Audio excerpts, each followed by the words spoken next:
The following program was produced by an independent community producer. The opinions expressed do not necessarily reflect those of the ECAT staff or board of directors. Come to you from underneath a peach blossom. It's time for an episode of Be Awesome. Find positivity throughout your life and work. Just like our mascot rooster, Steve the Jerk. All right. Well, welcome to another episode of the Be Awesome podcast. It's been a while. We're going to do some updates over the next couple of episodes, but I have been very busy traveling and doing a lot of talks and not having any time to come in and see my buddy Adam, who takes care of this show for us when we are in here. And just happy to be back. We're going to be putting a couple episodes out back to back and hopefully get more consistent. But I am your host, Joshua Peach. My co-host, Mark Resnick, is not with me today. He is getting himself ready for a big talk that he's actually doing. He's getting into the talking circuit after he just finished his second book, and going to do a talk tomorrow. So we're telling him to rest his voice because we're doing 5 podcasts. So kicking it off for us today is a longtime friend, lifelong resident of Easton, right? No, technically not. Oh, no kidding. I didn't know that. See that? All right. First 30 seconds and I'm already learning something I didn't know. I was born in Brockton. Okay, City of Champions. And moved to Easton when I was 3. Yep. So I get 0 street credit from being from Brockton, and I get no townie status in Easton. No kidding. All right. Well, this is good to know. Was Timmy born in Brockton or Easton? Timmy was Easton. Oh, so Timmy and Brian get the Easton stat. Oh, there you go. Well, this is none other than Morse, of course, Morse Insurance. President Dan Morse, a longtime friend of mine, and I've been a longtime customer. If anybody hears, anytime I get into a conversation about insurance, I talk about Morse Insurance and Morse, of course, because they just are the gold standard to me, is what the business should be, especially with so many businesses out there. So I've been asking Dan, I says, when are we going to get on the podcast? I had to do a vlog, or like he likes to call it, a vlog. So I get to do his first vlog this morning, and I said, you got to be on the podcast. So Danny, welcome to the podcast. Thank you for having me. Yeah. And I didn't know that. Born in Brockton, where'd you grow up? Right on Torrey Avenue. No kidding. In a 3-decker. Wow. All right. Well, there you have it. Yep. I now have a little bit more factoid information on you. Yeah. So my family was they started on Tremont Street in Brockton. Yeah. In 1966, and then came to Easton and West Bridgewater, and back to Easton. So Easton's a pretty cool town, and a great place to raise your kids, grow up, or be an adult and act like a kid, whatever you want to do. And I think we've done all of those. So, so you got into the insurance business. I'm guessing you had choices to make in life, but your dad started. Was it your dad that started, or was your grandfather that started? No, my dad. Okay. My dad started the agency in 1988 from scratch. Everyone said he was nuts. Yeah. But my father was probably one of the most phenomenal entrepreneurs you'll ever meet. Mm-hmm. He was the worst manager you'll ever meet, which kind of goes hand in hand with being an entrepreneur. Yeah. I graduated from college in 1992, and when I got out, the job market wasn't great. I didn't know what I wanted to do. And my dad said, well, how about you come to work for us at the insurance agency? It was basically him and my mom and 1.5 other ladies. Mm-hmm. And so I said, sure. And I started in the insurance September of 1992. During that whole time, I wasn't making any money. So I continued to drive a tractor trailer for J.P. Noonan. Yeah. So back then you didn't have all the regulations you have today. So I drove it 3 nights a week, 2 loads of oil, and then I'd be back in the office at 6:30 in the morning to try to learn what insurance was. Yeah. And then Saturdays and Sundays all day long. And I did that for about 5 years just before I got married. And I haven't looked back. The insurance career has been great. I'm very thankful that my father gave me the opportunity. Yep. And it's I don't have a problem getting up in the morning. Yeah. I love the industry. I love what we do for the community, what we do for our clients. It's very rewarding. Yeah. I wish we could get more of the younger generation to think of insurance when they look for careers, and it's not the instant gratification that they all want right away. You have to kind of put your dues in, and you can really get rewarded in the long run. Yeah, you just hit a couple of spots. So the first thing is knowing your father, and I knew him as providing insurance, as well as I delivered water when I had the spring water business. I would see him. And one of the things my dad, I remember the first time I worked in my family business, and it's hard because you don't get paid like people think you get paid all sorts of money. You're the hardest working, first to show up, last to leave, and the lowest paid most of the time. At least that's how I lived my career, and I'm glad I did. It was a great experience. But when I went and I got into the professional world in technology sales, I remember I was up for a promotion as a manager. And I was a great salesperson. Like I was one of the top performing salespeople that's hard in my to life. believe. That's really hard to believe. So, but I remember sitting down with my father and him going, some of the best salespeople are the worst managers, and some of the best managers are the worst salespeople. An entrepreneur is the first thing they have to be is salespeople, right? So that's your dad too. I mean, your dad was a great salesperson. Unfortunately, the hard challenge after that is you get people to the table to do something. Now you have to figure out how to lead them to get to do it. Sometimes that you're so focused on the sales side of things that keep the continuous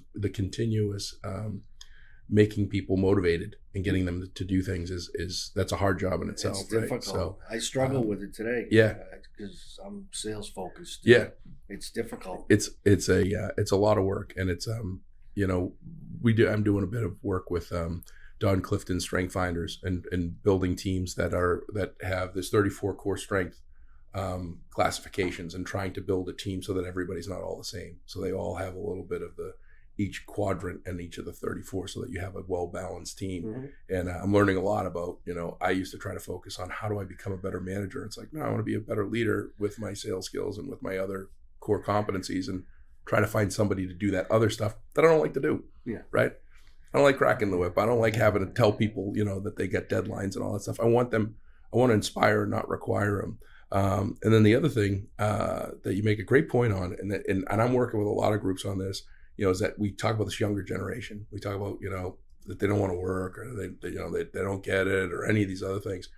I've got two 25-year-old young men that are absolute hardworking, amazing people, and fell into it. It was luck. It was not, out searching. But I am working with a lot of companies and schools specifically too, to get them to start to expose themselves more to the younger generation, so that they know that these opportunities happen. See, all these kids are now going to college, and a lot of them aren't going to college. And I think that building a feeder system of going to all the local schools and saying, hey, we've got this internship, we've got this program, we've got this whatever, or even offering a business course, doing things, because it's a lot different. When you graduated in 1992, when I didn't graduate in whatever year it was, it was a lot easier to define your path, right? It was, you went to school, there were a couple things that you'd do, or you'd fall into something and you'd be like, yeah, I like it. Or you just did your job, right? And now there's just so many different opportunities. So finding those programs, and you're right, you get some, you get some folks that are younger. Like I talk about Donna Walsh in our vlog. Donna's got more experience than I have years, and she knows her stuff. I told her she can't retire for 30 years, but reality is she's going to, and she's got a wealth of knowledge and experience where it just pops off. Getting some younger folks in to learn from that experience, because the kids are smart. They just don't have the experiences that Donna and you and I have. So and that's the challenging part with the insurance industry, is these young kids, they're smart. They're really smart. I have a 25, 23, and 18 next week. So I see it, I live it. I don't understand it all the time. But the point I was trying to make is that the insurance industry is a huge opportunity for this younger generation, and it's got these preconceived notions of the insurance sales guy. And there's so much more to the insurance industry, whether it's being an actuary, being in the marketing department, being in the claims department. And then you turn around and you take a look at agencies such as Morse Insurance and what we're able to do in the community. the volunteer efforts, the support efforts that we do for the nonprofits and the Little League team and the basketball team. There's so much giving back that you can do.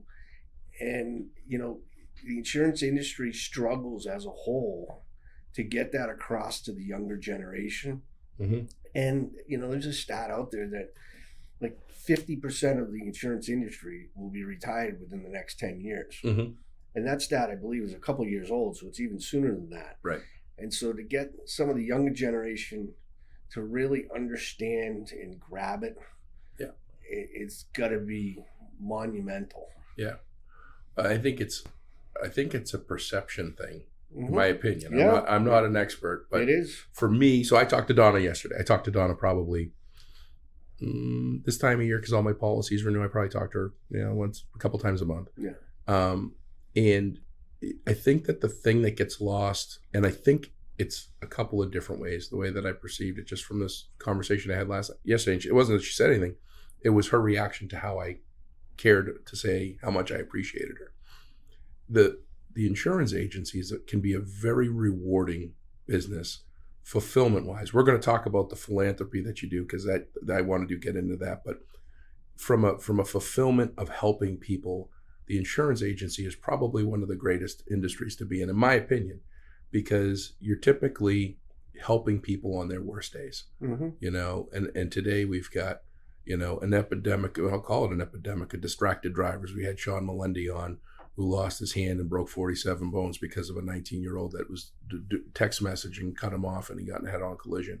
But that's everywhere, every day. We have weather events that are happening that are far worse than anything any of us have ever experienced or seen. I was just talking to a disaster recovery company in Arkansas for one of my other businesses yesterday that's been working in Wynn, Arkansas for a tornado that hit a year and a half ago, like a year and a half recovery. So your opportunity to help your customers in their time of need should be extremely rewarding. The problem is your customers in that time of need are incredibly stressed. Yes. So they're very rarely calling. They're typically not calling Donna or you or anybody say, hey, how's it going? I just made a loaf of banana bread. I'd like to bring it down for you. They're typically calling and going, oh my God, a tree just fell on my car. I can't believe this. It's a brand new car and blah, blah, blah, blah, blah, blah, blah. And there's stress and there's all this other stuff.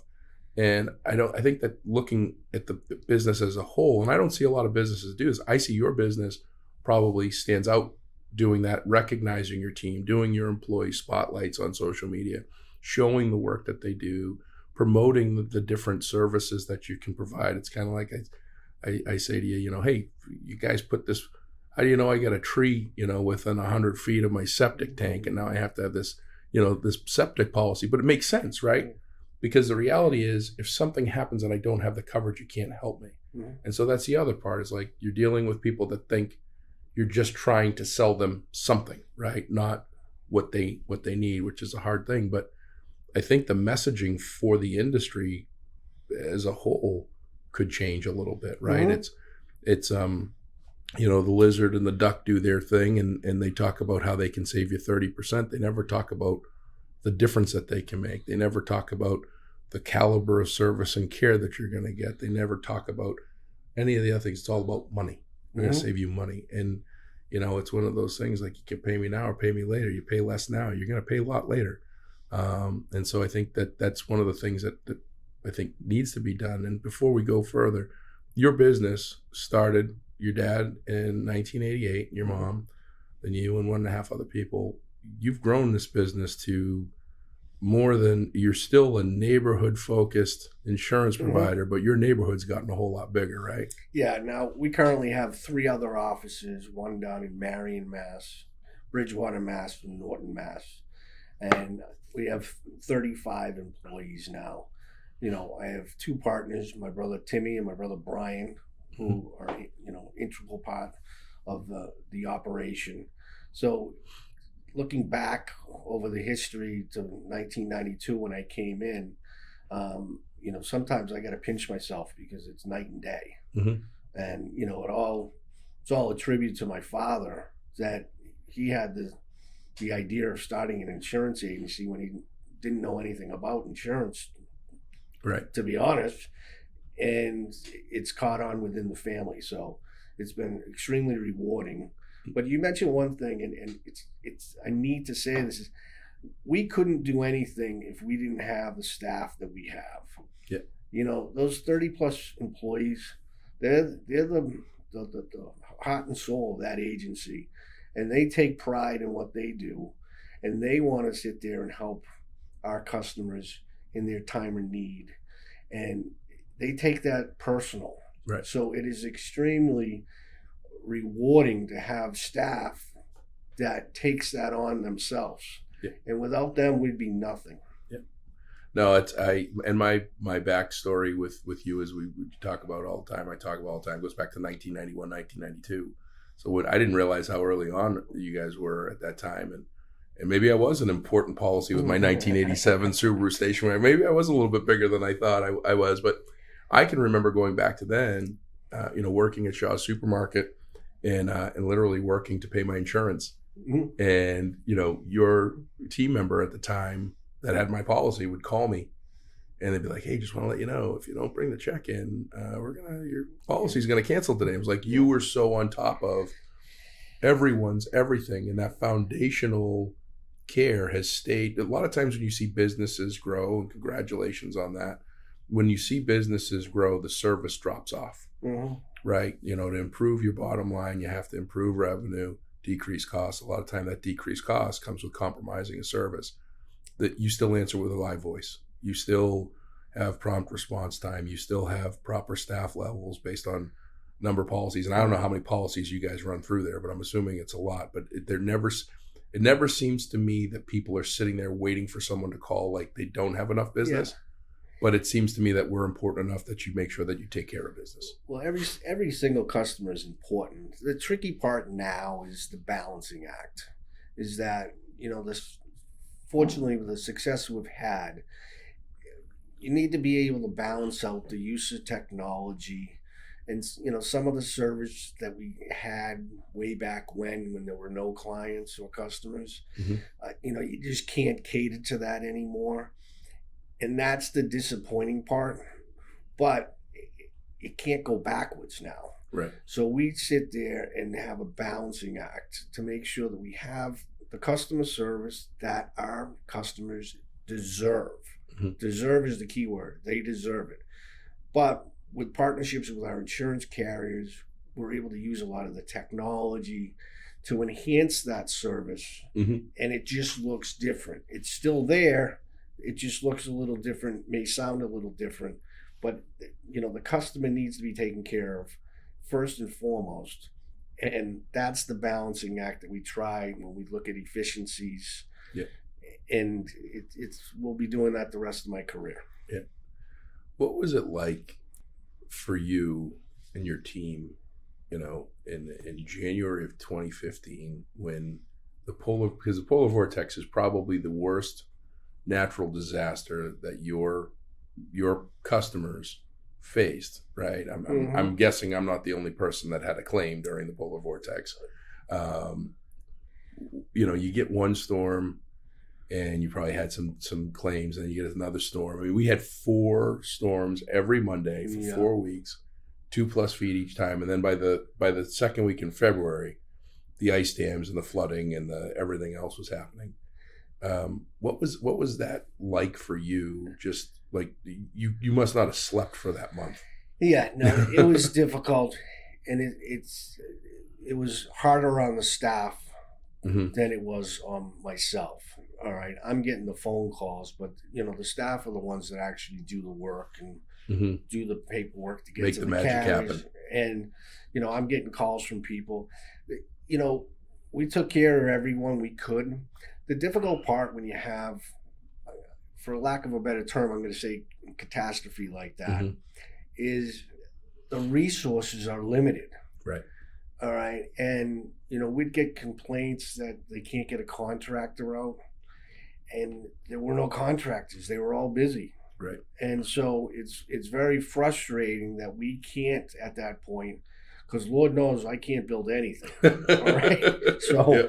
it's very frustrating that we can't right. help the client at that point. But, there is a fine line between, insurance pays for these things. Right. They don't necessarily build these things. So Right. it's very frustrating that we want to be able to help somebody, but they can't get a contractor there. Mm-hmm. I mean, the same things come about when there's a storm and a tree goes through somebody's house.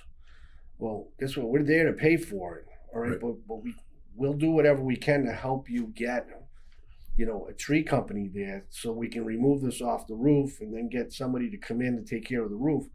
But those are the contractors that we need to have out there. Mm-hmm. We try to maintain relationships with contractors in the local area Mm-hmm. so that if that happens, we can sit there and say, hey, Here's a list. Here's a list, call XYZ, Mm-hmm. tell them Morse, of course, told you to call, Mm-hmm. and, hopefully they're available. Yeah, But, I think that's what happened with me. yeah. I know you guys helped me with the remediation part Yep. that was the hardest part for me was, having people Yeah. come in and dry out and stop the Oh, yeah. bleeding, if you will, of water coming in. Yes. But I can't remember which team member it was, but I remember calling her like probably on the second or third day, and I could tell that she was already tired. And of course, you're in that position where you're like, I'm the only person that's dealing with this. Mm-hmm. And the reality is my mother next door was dealing with it. The people next door to them were dealing with it. Like everybody was having challenges dealing with it. And a lot of times we lose that idea of this person taking a lot of phone calls. Right. Mm-hmm. So, no, I can't imagine that. And like you say, your hands are kind of tied with what your limitations are. Yeah, we have the funding, but you don't have the people to pay to do the work. Yep. Because it all happens all at once. And that's probably, I mean, in your career since 1992, it's probably the worst situation from an insurance perspective, from a providing. Yeah, I mean, We haven't had, like, Hurricane Gloria was in the 80s. You had, we haven't had any real. no, there hasn't been too many, knock on wood. Yeah. Catastrophic events in my career. Mm-hmm. But you have pockets of it. Yeah. There's different. You had the tornadoes that went through Springfield, Massachusetts several years ago. Well, it didn't really affect us, Mm-hmm. but that was for my fellow agents in the local area. That was Yeah. devastating time. 76 miles of So, yeah. Personally, we've been somewhat limited.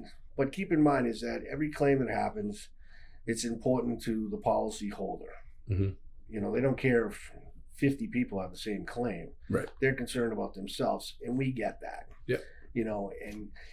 It's kind of I don't want to say funny, but we started in 2015 with all those ice dams. Yeah. And all my account managers are dealing with that. And then not too soon after that, we start this whole COVID thing. Right. And they're trying to deal with that.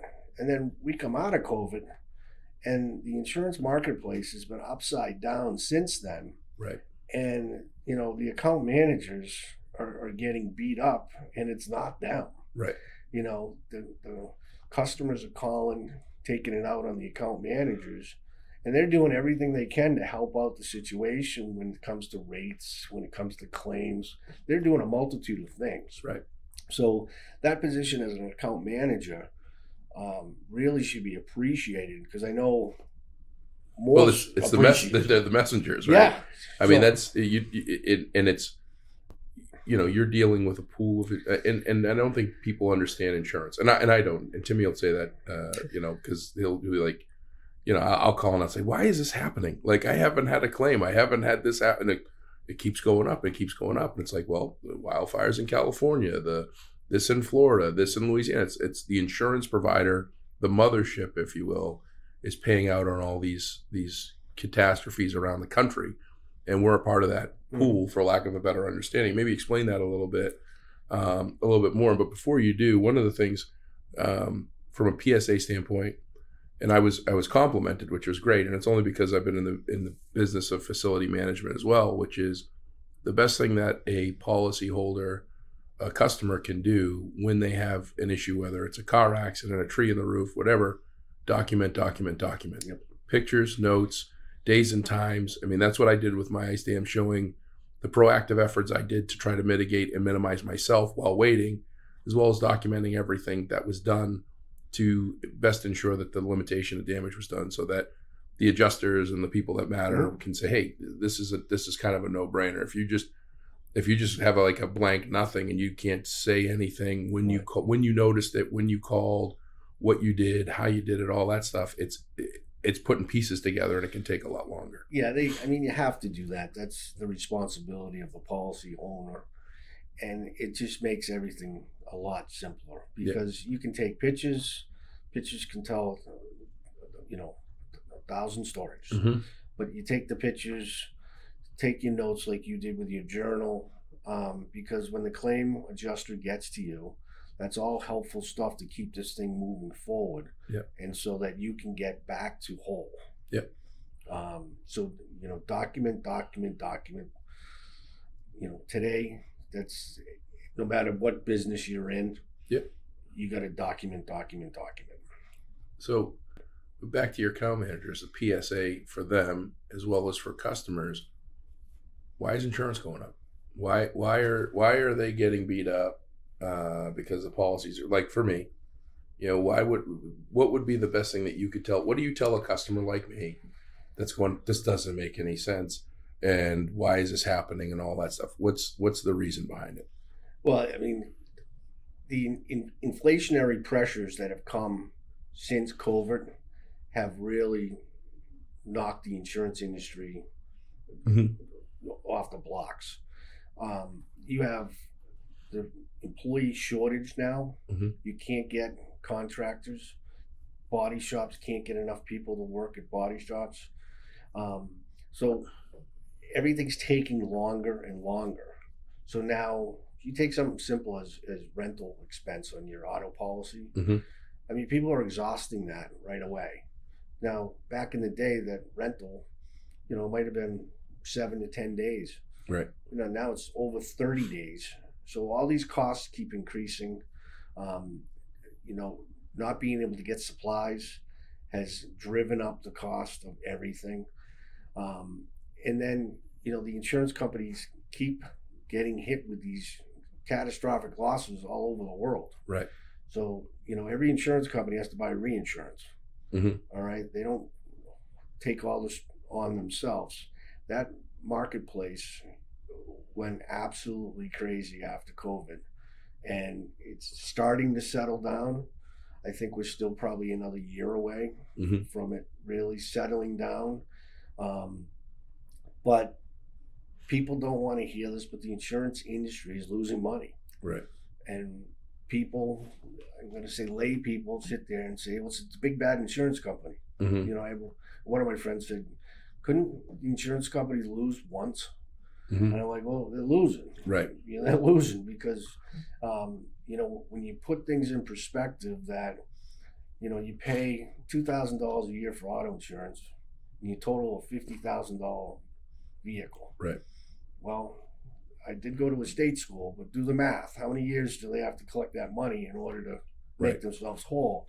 Fortunately, we all pay in to provide that safety net for one another. But it's, unfortunately, I think we got another year of this. And it's going to be, it's starting to simmer down a little bit, but, it's, we still haven't seen the light at the end of the tunnel. Yeah.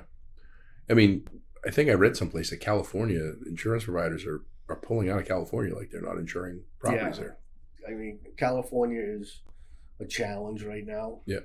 And there's carriers that don't want to insure in California. Yeah. I saw on the news last night something like 400,000 acres of the forest is actually burnt right now again. It seems like it's every other month you hear about that. So it's just an exposure the insurance companies don't want to do. Same thing as coastal properties here in Massachusetts. The companies have the right to not insure you. Sit there. Well, if you're on top of the cliff, we don't want that risk. Right. There's outlets for it, but Yeah. They're costly. Yeah. No, it's definitely been, I mean, I have business insurance. I have 3 cars, which insuring a child's car is like, I don't know what's worse, college tuition or, car insurance, but the cost of a car is expensive.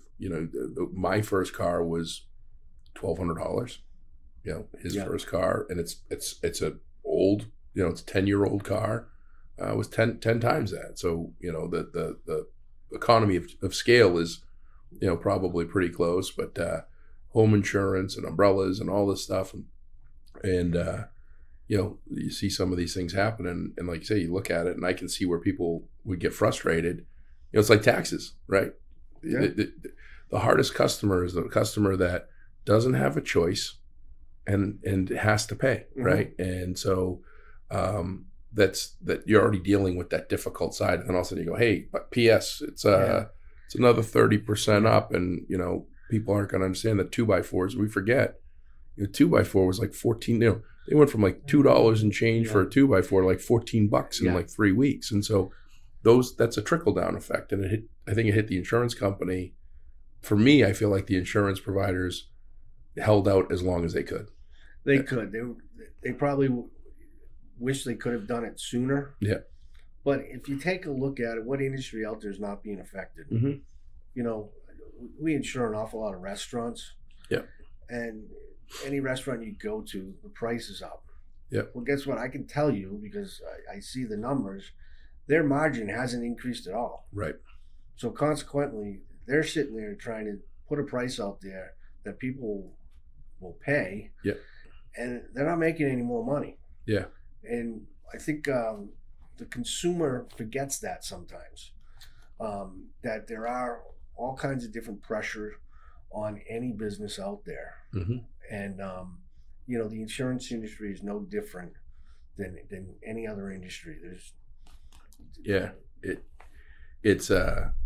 I'm in the software business. I've been in the software business for 27 years, along with Be Awesome's the best from a margin standpoint, right? Because I'm also impacted. Like, I had to raise my prices for speaking 2 years ago. Well, airline prices went up 37% on average. Hotels went up an average of 30%. Rental cars went up. Rental cars in some cases went up almost 100% from previous year. So, my costs increased there, but I don't have a ton of overhead. But the second software company that I helped grow, we prided ourselves that we didn't increase prices for 15 years.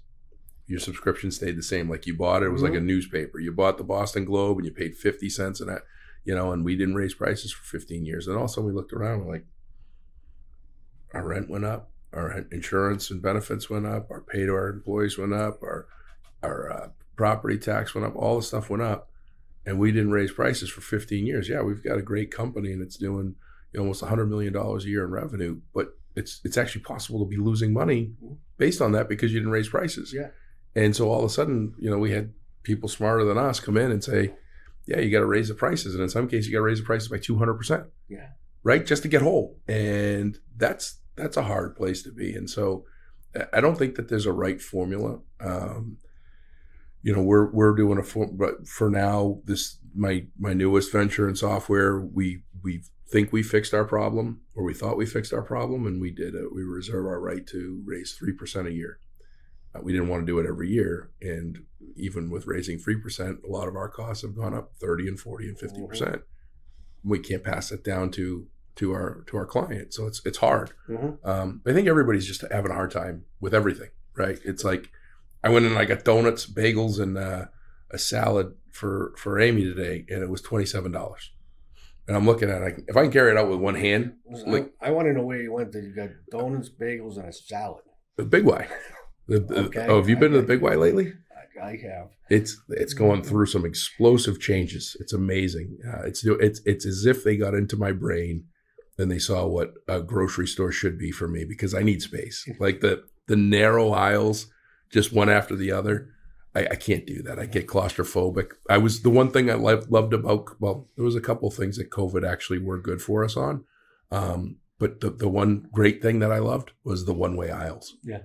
Like, it's just magical. Like you never had to worry about bumping into anybody. There was never going to be a pileup. You were just cruising right along. It was fantastic.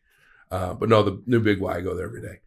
They actually have the best donuts. They do. They have best donuts going. But $27. Like 5 years ago, 6 donuts, 4 bagels. You know, it might have been $10, and a salad might have been $8. So $18. I'm paying $26. Like, Yeah.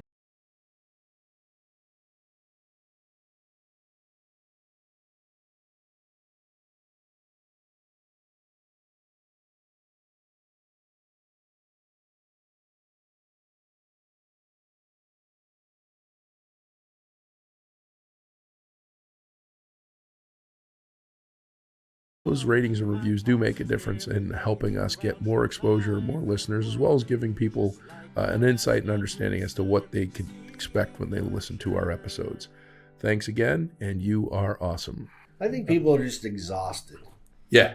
Period. Yep. You know what I mean? It doesn't matter what we're talking about. Yep. They're just exhausted. Yep. You know, they keep seeing increase. Yeah. And they're just exhausted. I think they understand it now, Mm-hmm. but their frustration comes from being exhausted, Right. not necessarily not understanding what's going on. And most aren't getting the reward. Yeah. Right. Many are not getting the reward because many are employees that are getting, 1 to 3% increase in pay. So they're not getting a reward from all this stuff, costing more. But going on the exhausted thing, and I want to, because I don't know all the answers to this, but I've wanted to ask before, because I know of your involvement with 4. Mm-hmm. And was your father? Did he start that, or was he one of? Okay. 4 for our residents of Easton is the local nonprofit that we help. It really started out needy children at the holiday time. We've expanded that a little bit, but my dad and a few other local business people, they started that, and it started off being a toy drive, basically. When did they start it? They started that, I believe it was mid-90s. Okay. Thereabouts. And now I'm currently the president of 4. Mm-hmm. And we have a small board, and we still have the same mission. And the interesting thing, we talked earlier about how times have changed, is before they used to pass out toys mm-hmm. and gifts to children. Well, the need became so much that it was impossible for us to pass out toys mm-hmm. and gifts, that we got to a point where we were giving out gift cards mm-hmm. so that the parents could take that and take care of their children. But it just got so massive. You take a town of Easton, and we got over 350 children that need assistance. That's a lot of people. Yeah. And we're fortunate that the community has always supported us, and we've been able to raise the money. You talk about change, and we basically have a group of 5 people that run 4, mm-hmm. and Courtney Palm from the Northeastern Savings Bank does a ton of work on it. Mm-hmm. I'm just a figurehead, mm-hmm. but because of time demands on people's schedules and so forth, last year was the first year that we went to online donations only. Mm-hmm. Before, people just mail us a check. Yep. And it got to the point where the checks were sitting in the mailbox. We couldn't get them deposited because of time constraints and schedules. Mm-hmm. So we went that way. And as you know, anytime you change something, there's certain amount of people are not going to like it that way. Mm-hmm. And we just kind of said, we need to do it this way if we're going to continue to be viable. Right. And it's been great. It's been great. We got Tom Dubler, who's he's on it. He's former president of Northeastern Savings Bank. He's a phenomenal human being. Tom is a great guy. Yep. He helps me out tremendously.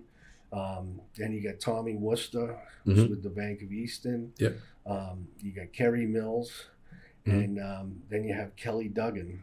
Yep. And Kerry and Kelly are new to the board because we wanted to bring in a younger generation that kind of understood the kids in the area. Because, whether I like it or not, I'm starting to get a little on the older side. Right. So it was imperative for us to get that connection.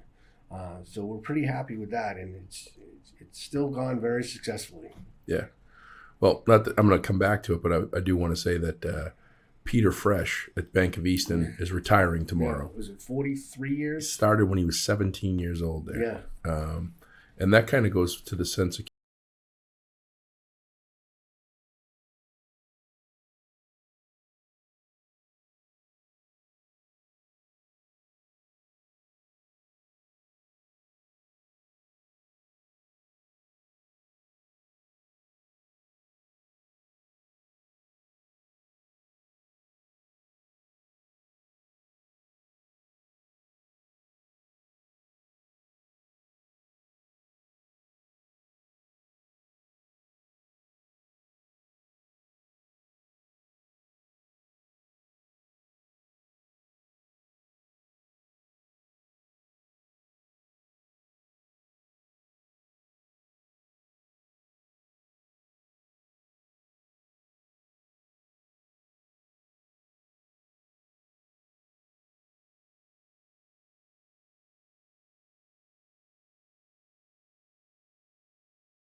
a lot.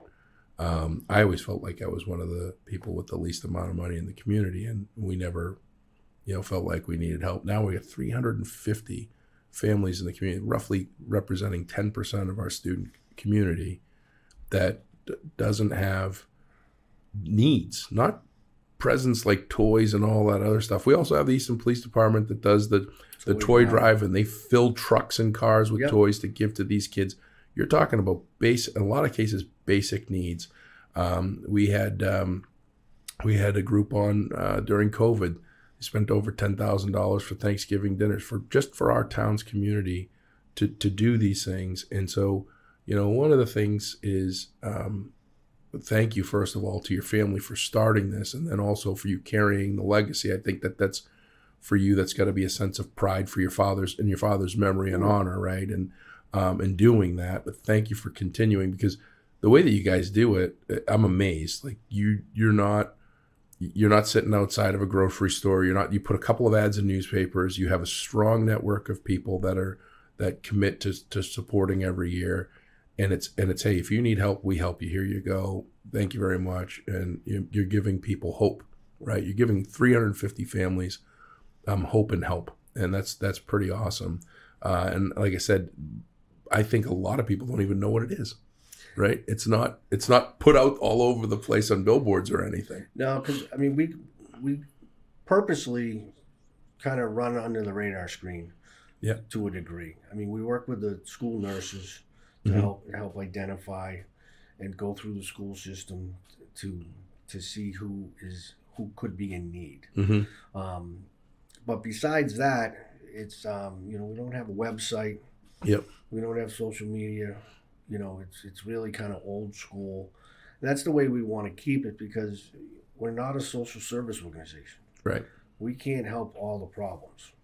And if we can just, put a twinkle in some young child's eye during the holiday season, then we win.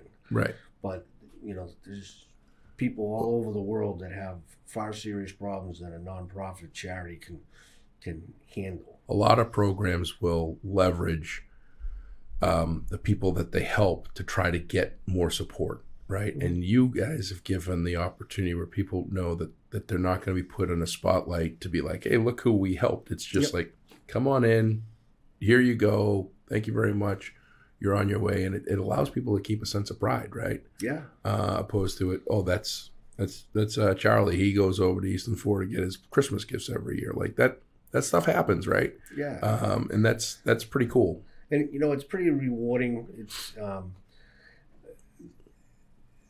we get several thank you notes Mm-hmm. back, and most of them come to me, and I supply them to our board. And I don't necessarily know these people, but they take the time to say thanks for helping my kid. Mm-hmm. All right. And then the other thing that we did with four, this is going back, it's going to be 7 years ago, maybe even more. We started a scholarship, and so it's really rewarding when a recipient from the high school gets the scholarship, sends us. I have one girl that every semester sends us a little note how she's doing, Mm-hmm. and she's like, I wouldn't have been able to do this without the help of four. Right. And so that means a lot. You're really making an impact on someone's life. Yeah. So that's rewarding. Yeah. And you want to know something?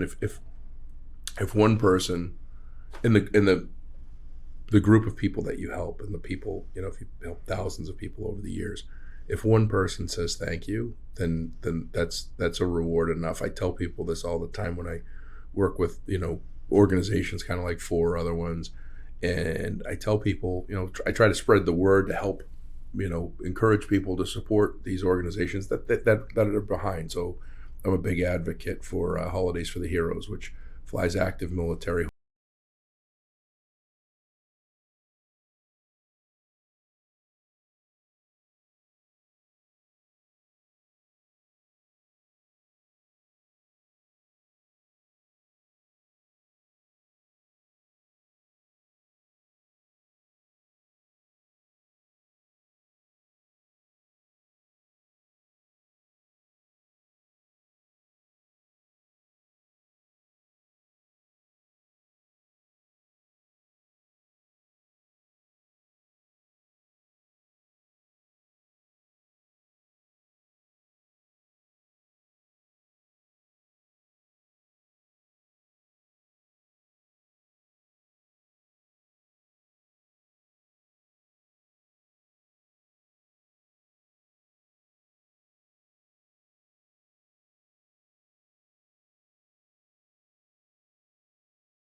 Well, keep in mind something else is that, I know we're talking about Easton right this second, but there's several organizations in town that do Mm-hmm. very noble things. Yep. And let me tell you, I don't care if you go to Bridgewater, you go to Norton, you go to Marion, where we have offices, they have the same type of, um, I don't want to say nonprofits, but philanthropic Yep. people. Yep. So we're pretty lucky that we have communities around here, and it's probably no different than Brockton, Mansfield. Yeah. I forget saying one of the, but it happens all the time. Yep. And that's pretty powerful. Yeah. And it's obviously it's needed, and you got to commend the people that are doing that. Yeah. And I never want to take anything for myself. I always say it's the people doing the work. It's not Right. just because I'm the president doesn't really mean squat. Yeah. But there's a lot of it going around. Yeah. Which is that, and knowing that, now I might be more privy than others, knowing some of the stuff going on. It's puts a smile on your face. Yeah. That there's a lot of good going on. Yeah, I think you say you're just the president and it's people that do the work and all that stuff. But I can tell you, I don't see many people in your role, in what you do, and the stress. You get 35 families that you got to make sure get fed every week. They got to do their job, but you got to write those checks. You got to make sure that the balance sheets all work. You got to do all this stuff, and yet I'll see you at a police station bringing pizzas. I'll see you at a park at a ribbon cutting. I'll see you at every Chamber of Commerce meeting in the area. You're everywhere. So when you say you're privy, you're not privy because you're in your office and you're looking at spreadsheets or whatever. You're privy because you're literally everywhere. Like on any given day, I don't know how you do it. People say they don't know how I do what I do. I don't. I'm amazed that you're able to give this time this morning here because you're everywhere. Well, first off, I don't have to write checks anymore because it's all direct deposit. So, and that's my brother Timmy, anyways. Yeah. But no, the reason why I'm able to do this is because I have two brothers that are partners with me that have my back all the time. Mm-hmm. I've got an amazing staff that is taking care of stuff in the offices when I take time out to do something such as this mm-hmm. or whatever that needs to be done. Mm-hmm. So it's a team effort. Mm-hmm. And that's the thing I stress. Yeah, I'm the one that's here right now. Yeah. I might be the one that delivers the pizzas. Yeah. It's a team effort because it's a lot of work. Now, my office, just last week, pretty much my entire staff volunteered at School on Wheels mm-hmm. of Massachusetts, and they stuffed backpacks. Yeah. And 2 afternoons, and they had a competition within the office. Yeah. I'm not telling you who won, but I wasn't involved in either team, so it wasn't me. But that's the stuff that they want to do. Yeah. People, employees, they want to be able to give back their time as well. Yeah. And it's a team effort, and I can't stress that enough. I might get some of the spotlight, but it's not because of me. It's because of everyone behind me. Timmy gets a big spotlight with me because he's the unofficial neighborhood watch captain. Yeah. So he and his wife they live about a mile away from me, and every day they go on their walks, and I tell them that they're in charge of neighborhood watch, especially when I'm not around. Yeah. But no, that's it. That you get that, and that's why it's Morse, of course, and not Dan Morse. But that's right. That's one of the things that I've noticed. That you want to keep to knowing what's going on out there by being out there. Like a lot of people get to a certain level or a certain place and they go, I got my business, I got my little nest egg of the world, and your company's commitment to being a part of, just about everything that's in town. So, and I'm sure that you guys get reached out to for everything, right? Yeah. It's you almost need your own hotline for people that contact you to see what event or what things going on in town, and that's got to be hard too, and it's in its own right. Well, all I can say is we try. Yeah. You know what I mean? You can't do everything, but we try, and I think that's all you can expect any business owner to do. Mm-hmm. It's what we want to do, mm-hmm. but it's not like it's an endless bucket. Right. And some people don't understand that. Yeah.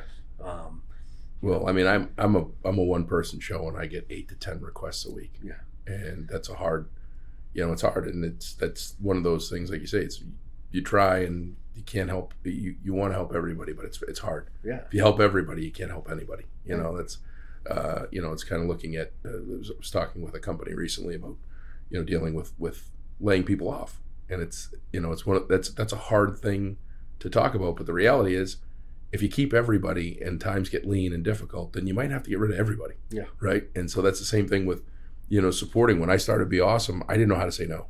I literally, I didn't. I was buying. I can remember, a woman was, I think, running the marathon, and she was selling metal buckets that she'd put your logo on. Right, and you could put ice in them, put your feet in them, you could do whatever. Like they're just like a metal bucket, and it probably costs like $5 at Ocean State Job Lot. She'd finalize your logos. I had like 20 of them sitting in my house. I'm like, why did I buy these things? It's like because I couldn't say no. It's like it was almost like you have to buy all these things. They're great, and it's a great gift, and I've given just about all. I've got one left, but I couldn't say no, and then all of a sudden I'm like, well, I need to make more money to not say no, and this is tough. And so I look at businesses like yours and others that are local business. I'm a national company, and I'm all over the country, so I get requests from all different places. But being a local business and having all these different local groups that are trying to do good things, it's got to be it's got to be hard. So no, I'm appreciative for everything that you guys do and supporting the community. So, but it's also important to state that we're able to do what we do in the community because the communities are supporting us. Right. Now, just because we started in Easton, I'm talking about Bridgewater, Norton, Yep. Marion. I live here in Easton, so it's probably a little bit more of a connection. But because the community is supporting us in our business, it allows us to support the community. Yep. And that's important to recognize. Yeah. So what's next? What's next for Dan Morse? Like, what do you as we wrap this up, kind of like, what do you have on do you have anything on your bucket list? I mean, it could be a trip to go someplace, an ambition for a new something, or a new insurance product, or what do you think? What are you thinking about? We're just plugging along. Yeah. We keep, we've been asked, companies want to buy us out all the time. Yeah. And my brothers and I are comfortable doing what we're doing. And we think we make a difference. Yeah. We like it. Are there challenges? Sure, there's challenges. But we want to continue to grow the business, be part of our communities. Yeah. As far as, I'm going to Ireland in August, and that's going to be like check off a bucket list to go play golf over there. But very cool. I will show you all the spots where Be Awesome stickers are in Ireland. Maybe you can get a picture taken next to one of them. I'll bring a Be Awesome shirt with me. And there's stickers in a couple of different places in Ireland that people have taken. I don't know how they all got there, but there's been pictures shared. Okay. So last question: any Morse kids taking an interest in the business? My middle son Griffin is working at Safety Insurance Company right now. Yeah. Learning the business. Will he come into the business? That remains to be seen. Yeah. Being the father, I sit there and say, work somewhere else for 3 to 5 years, and then call your uncles and see if they want to hire you. Yeah. Yeah, that's great advice. I mean, that's. But no, it's that's the only one right now. Yeah. What comes about down the road, who knows? Yeah. Well, that's great. Well, listen, this has been a great episode. It's been very informative from an insurance standpoint for our listeners to kind of understand and wrap their head around and remind them to be easy on the account managers. They're just the messengers. They don't make the policy rates. But all the great stuff that you're doing, and not just the community Easton, but all the communities. And I love you and your brothers. I love you guys. I think you guys you've got it figured out. You could do. You could start a business in customer service. The best way to do customer service and kill it, because you do it right. And I think you realize that it doesn't cost any more money to be good humans to your clients, and the importance of each and every one of them. So I appreciate that, and most importantly, giving me a couple hours of your time, because we did your first vlog. Yeah. We're gonna turn it into vlog instead of vlog. So vlog. Well, we'll have to have you. We'll have to have you, Timmy, and Brian on. Yeah. I got to find the payphone that I call Brian on, because I feel like every time when I call him, I'm calling him. I say, hey man, why don't you give me your cell phone like your brothers do? I don't feel like I'm calling a payphone for you. But no, you all have been. Thank you for being in my corner.